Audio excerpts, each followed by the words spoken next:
I asked Darnell Fields how it all started, that other life he lived before the one he's trying to build now, and the answer sounded very familiar. He grew up extremely poor in East Baltimore. His father was absent, his mother was caught up in drugs and went to prison. Fields lived with his maternal grandmother. He had holes in his shoes, and hated going to school. When he reached the 10th grade, he dropped out and went into the street to work for drug dealers. The drug dealers had money and cars and the company of women. I looked up to them, Fields says. And that's how it all started, back in the 1990s, in a part of East Baltimore known as Dickey Land and notorious for gang feuds, drugs, shootings, and death. People tried to talk to me when I was young, to set me straight, he says. But I had a hard head. Fields' criminal career lasted about 6 years, based on what he told me the other night. By the time he was 23, he was in prison with a life sentence for his role in a murder. 12 years later, attorneys raised questions about the credibility of the police detectives who had investigated the case, and a Baltimore judge ended up reducing Fields' sentence to 55 years with all but 20 suspended.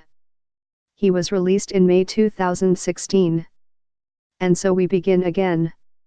With Baltimore beleaguered by crime and violence, I returned today to an informal public service initiative that lived in this space between 10 and 12 years ago.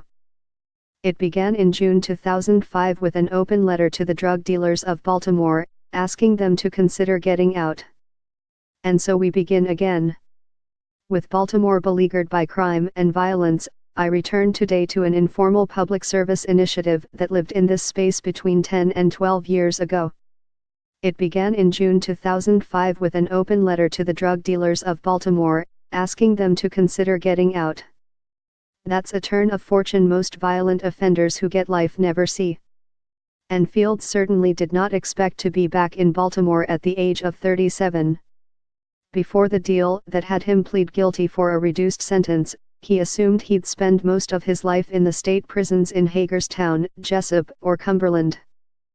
But here he is, on time for our meeting, sitting across from me after a day of work, telling his story, an identification card hanging from a lanyard around his neck.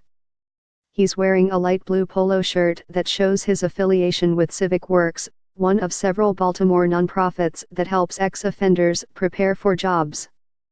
Fields is part of a team working on the Baltimore Energy Challenge, a Civic Works project to outfit homes with, among other things, energy-efficient light bulbs and low-flow shower heads. We do 4 houses a day, Fields says. He gets a stipend of $570 every 2 weeks and, upon completion of the Civic Works program, he'll qualify for a scholarship toward community college or skills training.